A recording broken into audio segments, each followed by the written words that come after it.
Noche explosiva en Rusia. Un ataque a una central térmica en Orel, Oblast de Vladimir, causó un incendio bajo la planta. En Yaroslavl, Reino Unido, explotó la central Slavneft Llanos. En Orel, los residentes se quedaron completamente sin electricidad. Pruebas nucleares estadounidenses. Rusia está en peligro. Pero esto es una parte fundamental de la seguridad nacional de Estados Unidos. Asegurarse de que este arsenal nuclear que poseemos realmente funcione correctamente. Y esto es parte del régimen de pruebas. Rusia ataca a Ucrania con un misil con carga nuclear. Europa es la siguiente. Se encontraron restos en la región de Leópolis. El misil recorrió más de 1.200 kilómetros. El abuelo del Kremlin habló de una tregua en el frente, aunque temporal.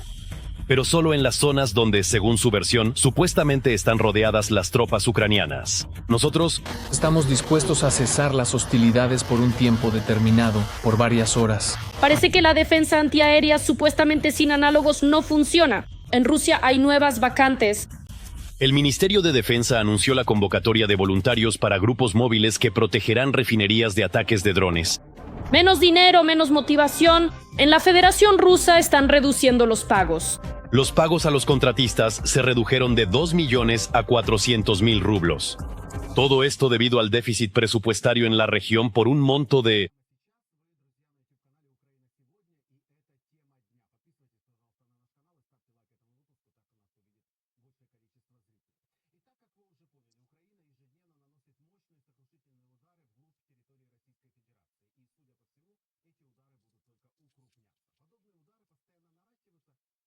Ahora mucha gente se pregunta, ¿gracias a qué? ¿Qué tipos de armas? Analicemos los detalles de la historia y luego la discutiremos en exclusiva en el estudio. Las distancias de cientos e incluso miles de kilómetros no suponen ningún obstáculo para las armas ucranianas. Refinerías de petróleo rusas, bien.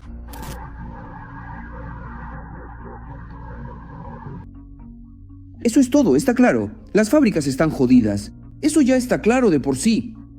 Los principales objetivos del complejo militar industrial y de la maquinaria militar rusa.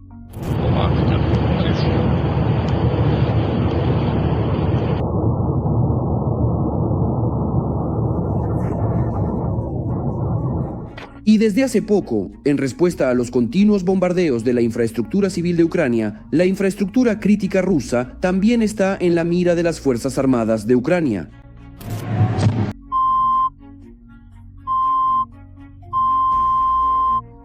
Sí, bueno, Burich, mira. ¿Y nosotros a dónde vamos? Vaya atracción. Sí, nosotros... Cuando el Kremlin amenaza con apagones a los ucranianos, los rusos también deben prepararse para un invierno frío y difícil. Si amenazan con apagones, por ejemplo, en la capital de Ucrania, en el Kremlin, deben entender que también habrá un apagón en la capital rusa. Durante mucho tiempo, los aliados occidentales limitaron a Ucrania en la posibilidad de realizar ataques en el interior del territorio ruso. Como resultado, Ucrania aumentó su propio arsenal de largo alcance. Según el jefe de inteligencia ucraniana, Kirilo Budanov, hoy en día el 99% de los ataques contra las refinerías rusas se llevan a cabo con armas ucranianas. En ese momento, cuando todo comenzó... En ese momento, cuando todo esto comenzó, cuando decían que luchábamos con una mano atada, me inclino a compartir su opinión de que esa es la interpretación correcta de lo que sucedía entonces. Pero ahora tenemos nuestra propia producción, y precisamente nuestra producción nacional nos ha dado la oportunidad de utilizar nuestras fuerzas y recursos, tal como lo vemos nosotros. En el Kremlin solo entienden el lenguaje de la fuerza. El mejor argumento en cualquier acuerdo con Moscú es un ejército ucraniano poderoso y una industria de defensa fuerte. En particular, la producción propia de drones y misiles de largo alcance, con los que Ucrania ataca regularmente objetivos en la Federación Rusa, ubicados a miles de kilómetros o más de la línea del frente. Para poder llevar esta guerra a una situación de estancamiento, de empate, hay que aprender no solo a repeler los ataques del enemigo en la línea del frente, sino también a suprimir su logística y su aviación. Por eso fue necesario, y ya ni siquiera hablo de la necesidad de atacar las empresas del complejo militar industrial y el sistema energético de Rusia. Esto es Belgorod, aquí en resumen, joder, aquí no hay luz en ningún lado de Belgorod. Si para los ataques a las refinerías rusas se utilizan los drones más simples de fabricar, para los objetivos del complejo militar industrial son más adecuados los drones a reacción, como los modelos Polianita, Peklo y Bars. Las características técnicas no se divulgan.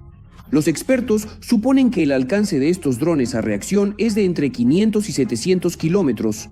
La principal ventaja es su bajo costo en comparación con sus competidores de tipo crucero. Dos ciudades como Moscú y Leningrado, que están más protegidas por los sistemas de defensa antiaérea de la Federación Rusa, podrían empezar a ser alcanzadas cada noche.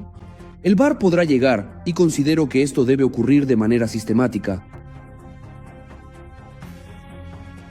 Como postre para los ocupantes, están preparados los misiles ucranianos de largo alcance, los Neptuno largos y los Flamingo, con un alcance de 1.000 y 3.000 kilómetros respectivamente. El pájaro rosa ucraniano, además de su enorme alcance, impresiona por el peso de su cabeza de combate, que es de aproximadamente 1.000 kilogramos.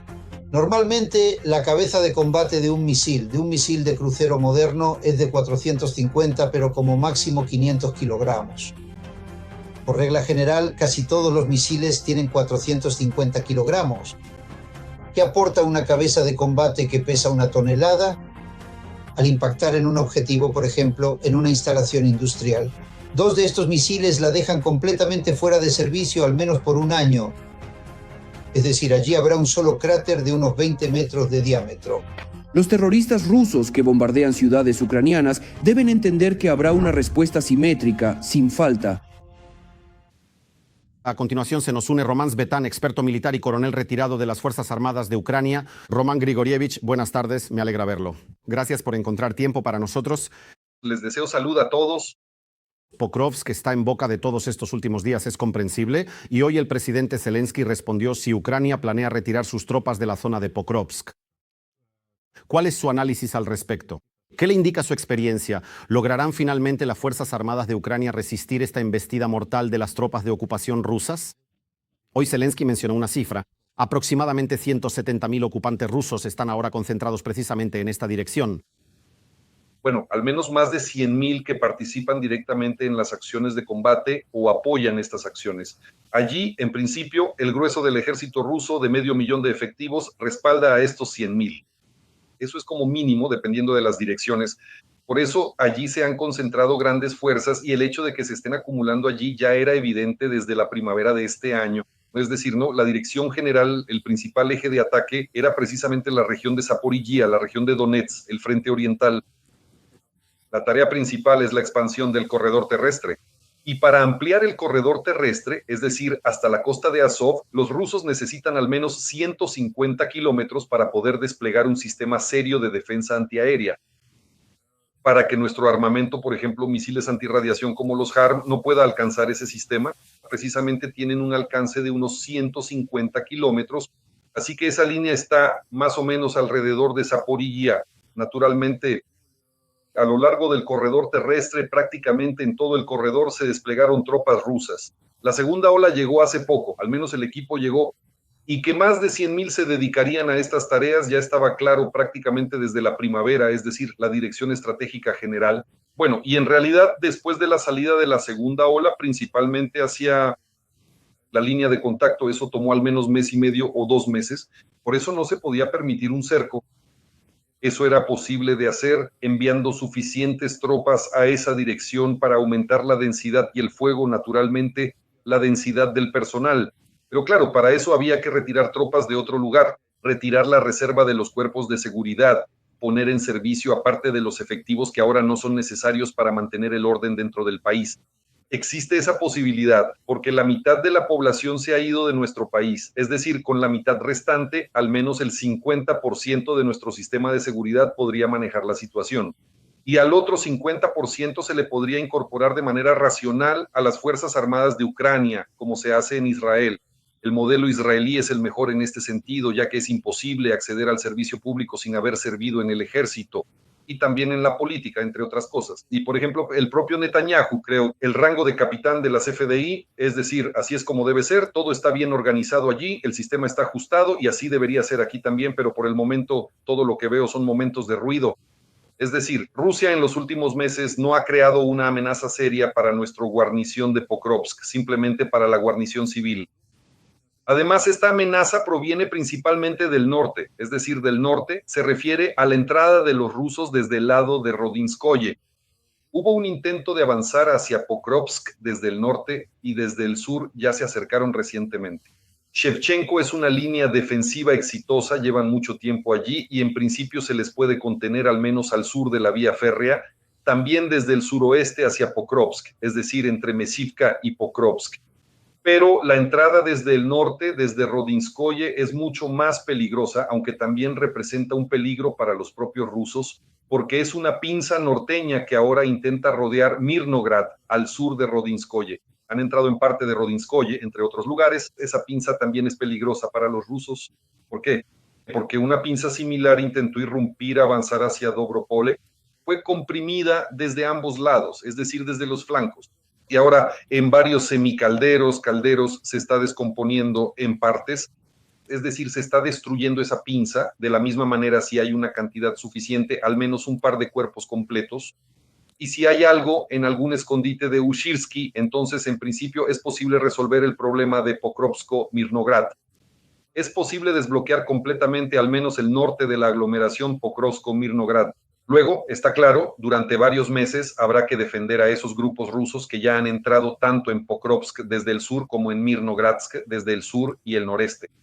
Es decir, existe esa posibilidad, pero de nuevo depende de si tenemos al menos un par de cuerpos, nuevamente cuerpos completos, para cumplir con esa tarea.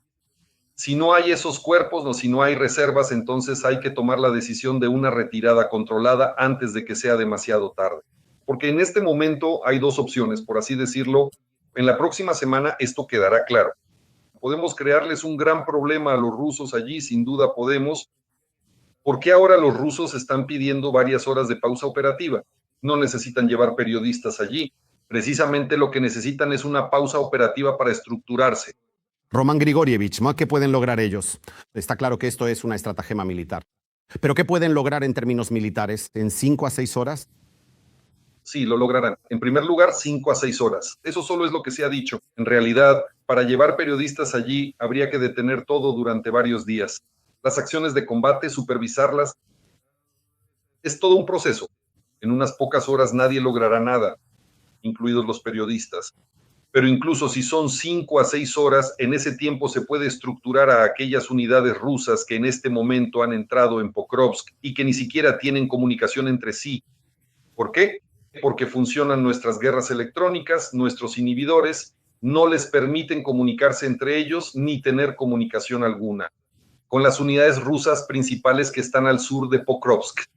Por eso, naturalmente, un régimen de silencio, un alto al fuego, le daría a los rusos la oportunidad de organizarse dentro de Pokrovsk, de reunirlos en grupos más grandes. Ahora están allí, bueno, digamos que hay unos 30, unas cuantas decenas de rusos, pero así podrían reunirlos en compañías, batallones y ya podrían ocupar algunas posiciones directamente.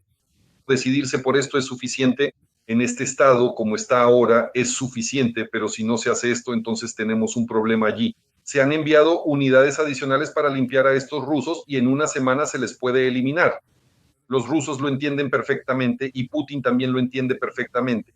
Por eso recurre a este truco. Una llamada pausa operativa de varias horas que simplemente se prolongará durante varios días. Pero si se les da una pausa operativa de varios días, entonces podrán traer reservas y justo en ese momento no podrán hacer nada extra en la zona de Rodinskoye. Luego, al traer suficientes reservas, ocuparán Rodinskoye. De lo contrario, la presión recaerá después sobre los números.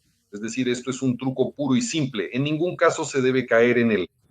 Esto, por cierto, es otra muestra de que los rusos también tienen problemas allí, problemas de un nivel aproximadamente igual al nuestro.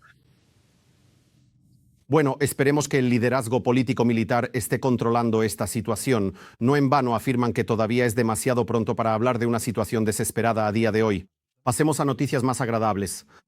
Ucrania está intensificando los bombardeos en el interior del territorio de la Federación Rusa. El bombardeo ya ha comenzado tal como estaba previsto y eso es alentador y eso me hace feliz. Se han producido algunas pérdidas solo en las últimas 24 horas en 3 regiones de la Federación Rusa a la vez. Bueno, esa es una pregunta completamente lógica. ¿Qué hace que todo esto sea una realidad hoy en día? ¿Qué armas primero?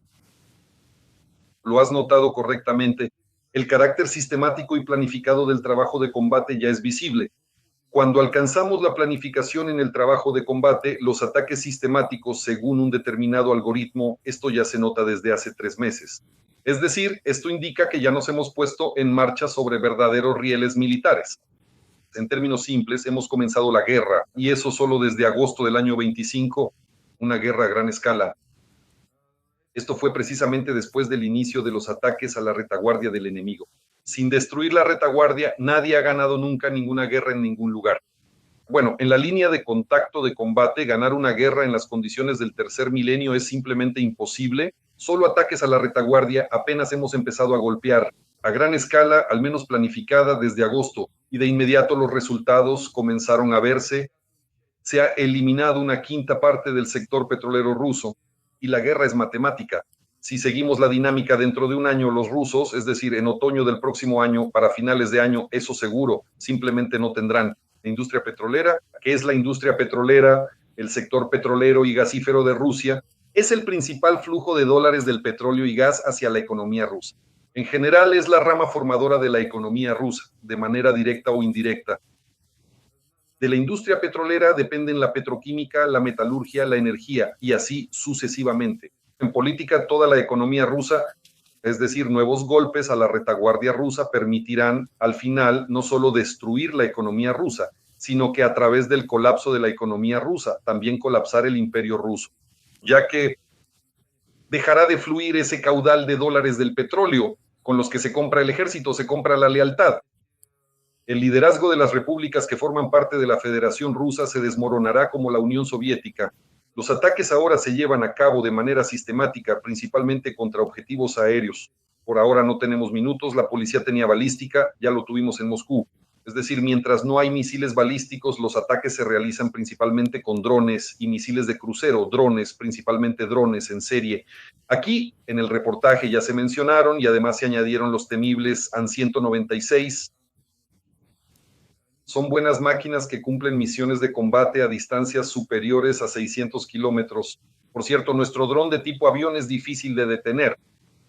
Los misiles que se están utilizando ahora en grandes cantidades están alcanzando objetivos militares rusos y más aún ahora también objetivos de infraestructura y economía.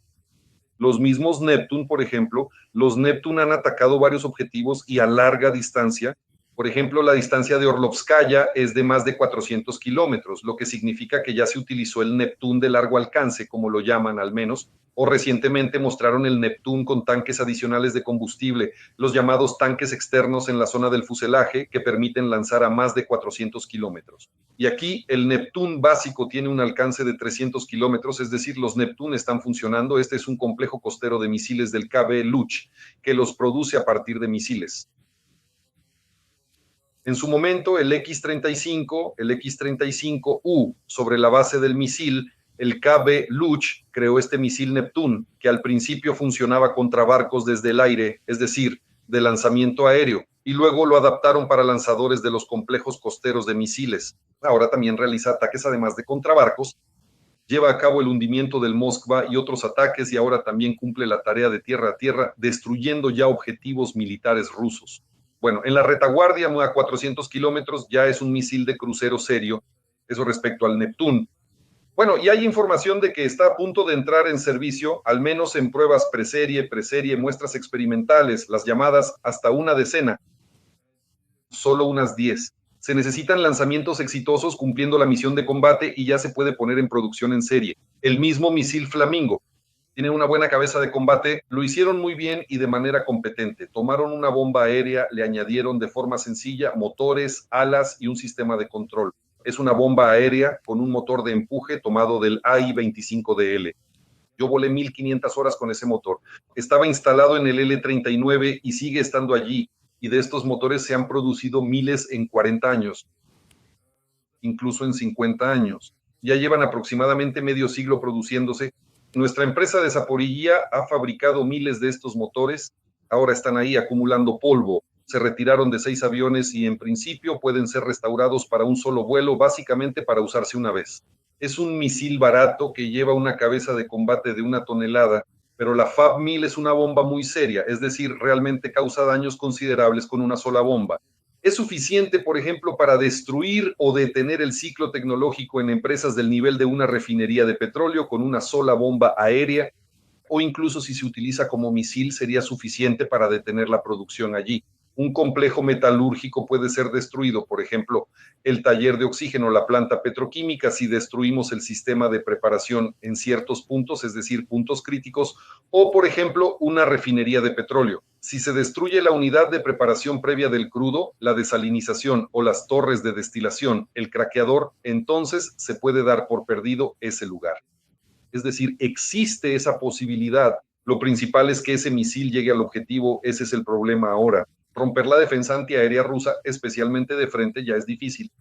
La defensa antiaérea rusa en la zona del frente, la llamada defensa de frente, ahora está aumentando su densidad hasta el nivel de Moscú y del puente de Kerch y seguirá aumentando.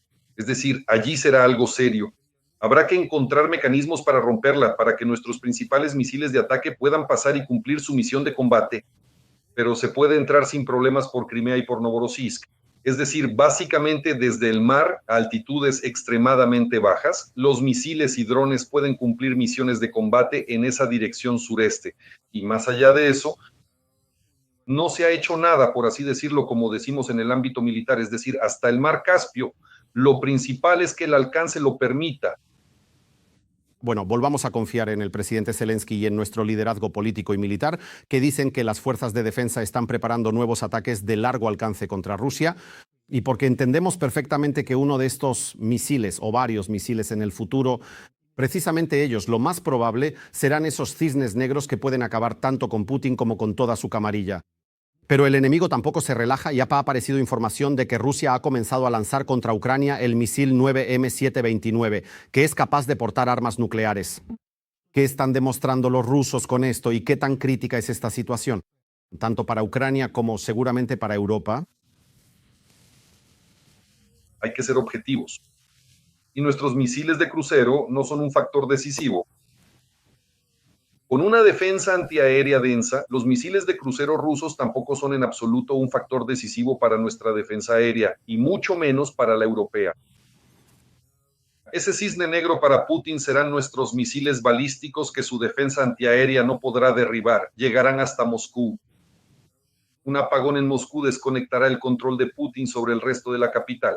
Sobre la simple destrucción de la torre de televisión Ostankino, el apagado como mínimo durante varios días, ese flujo de mentiras que se inyecta en las mentes rusas a través de la televisión, eso ya será ese glaciar negro.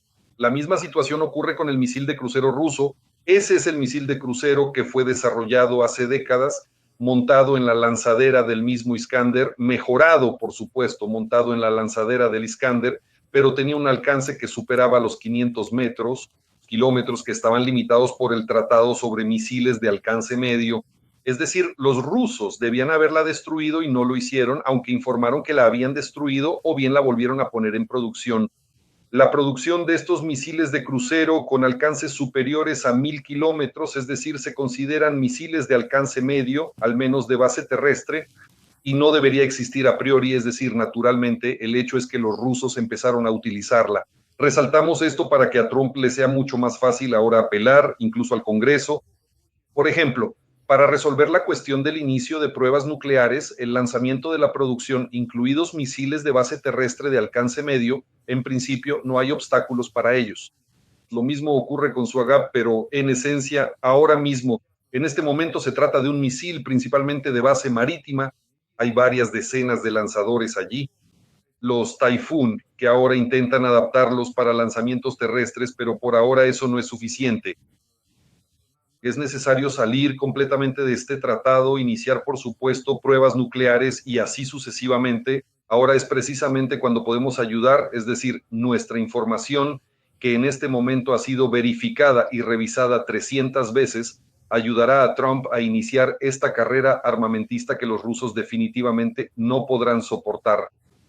China podría soportarla, pero los rusos no, igual que en su momento no la soportó la Unión Soviética. Si entran en ella, estarán obligados a hacerlo.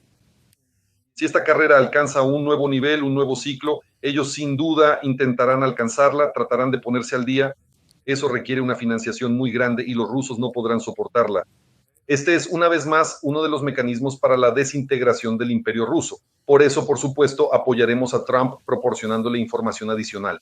Aunque el propio misil, bueno, que es un misil de crucero, incluso tiene más de 1000 kilómetros de alcance, el JT-101, 5500, o el Calibre, más de 2000. Así que esa es la relación de alcances.